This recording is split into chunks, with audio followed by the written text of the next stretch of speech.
Yo, what's up you guys, it's Casey here and welcome to part 7. So I've been sick this whole week, so sorry if I sound a bit weird, so let's just get started. Alright, so we are back in Ableton. So I guess it's becoming the trend in these videos to end in weird places, but I guess granted that we are doing this in a really short amount of time, and this is still the first hour, like a little bit after the first hour of making this session. There's like a lot of things to still figure out, so it's always easier when you have a specific idea before you start, and then you can just straight shoot towards that. But I guess gathering everything we need, kind of figuring that out as we go, and then rewriting it later seems to work for me. So let's mute all this and get started. So like the long held out notes, that was cool.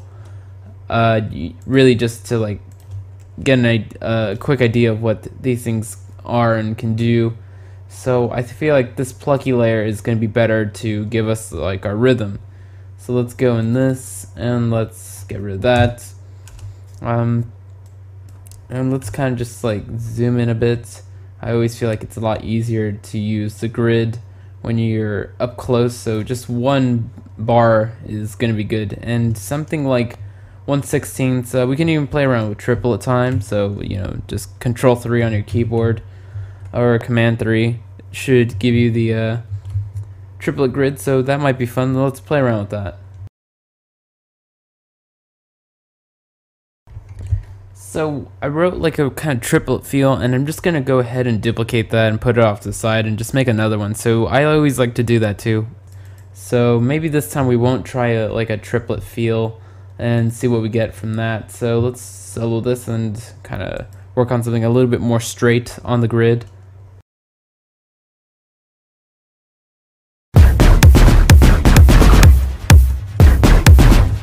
So between the two, I like both of them, and I can just decide to go either way. So the more straight feel kind of feels a bit more aggressive, and the triplet feel is a bit more groovy, so I really will have to decide what fits better at some point.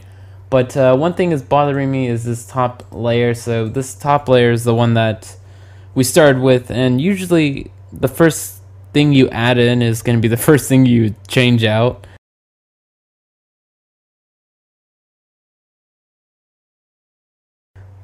Okay, so I did find a different preset, an old one. This one, even though it's dated to 2014, I'm pretty sure this is like one of the first presets I ever made inside Massive, so it must be like 3 years before that, just kind of might have saved. Well, it is number 2, so there is that. So this one kind of has like a little bit more of like a, I don't want to say a future house type sound, but it is a more recognizable type of patch than like the last one that was more grungy. So it sounds like this.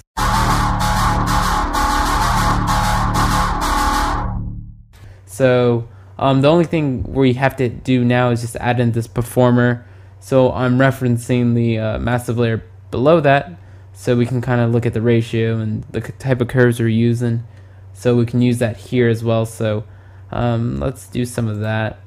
So let's play around with the performer and try to get it to sound a bit cooler.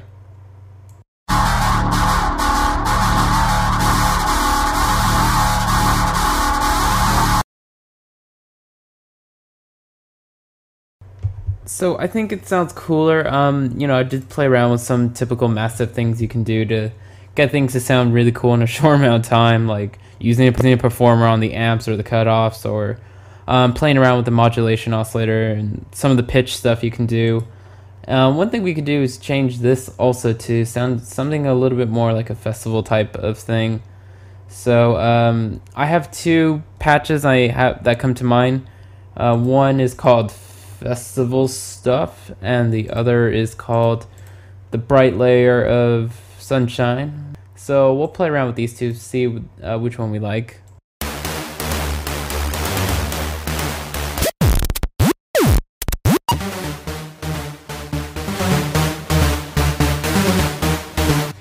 Alright, so just kind of playing around with that other one as well. One thing I want to do is make sure I have any like delays and reverbs kind of off on some of these. I feel like the best way to process things when you're making it is to have it be as clean as possible in terms of time-based effects. So I really don't need like reverb or delays. I can add that stuff in later, and it really just makes life a bit easier and it makes everything a bit cleaner.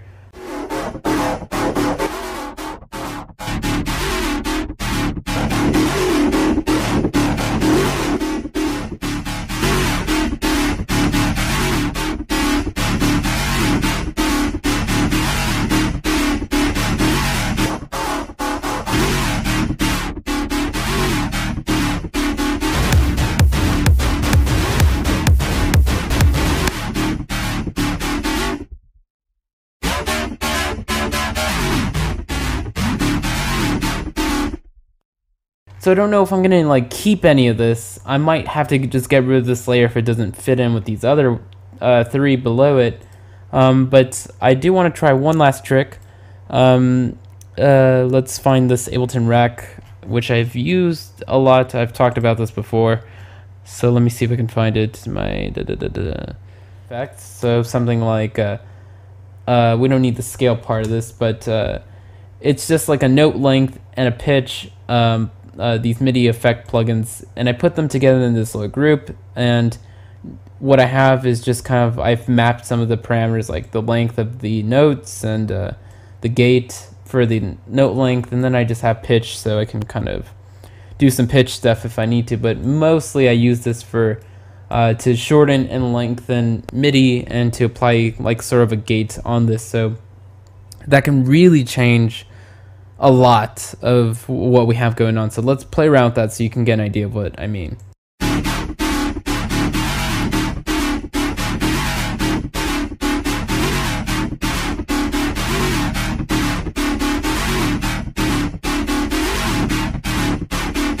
So some instruments are immune to it, so things that have like performers and things like that are not going to work. You know, this is not going to seem to have an effect on that, but something like the silent like saw, like that will definitely be something that is affected greatly by something like this. So for example, if we use that there,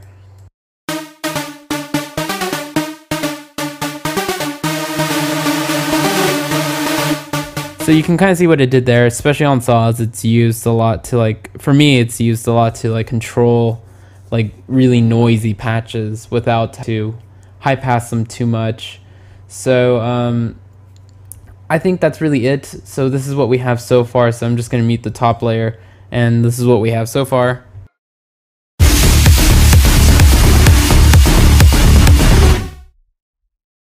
So I think that's all I wanted to do for this video. So again, it feels like we're just nudging forward little by little, but that's kind of how I like to do things. I like to just kind of not ease into it, but kind of let things come more naturally. So for me, like, there's no point on putting pressure on yourself to like to make something happen every time you touch the mouse and keyboard in a DAW. You know, for me, like, music should be fun, and as soon as you start putting expectations and pressure and trying to sound like other things and whatever, you start to lose a lot of joy, and that really can make you resent the kind of work you do, and it can make you feel like detaching yourself. So I know this is very serious talk, especially at the end, but you know, as long as you keep it fun for yourself, you'll come back to the project eager to work on it. And if you just keep that kind of spirit up, you will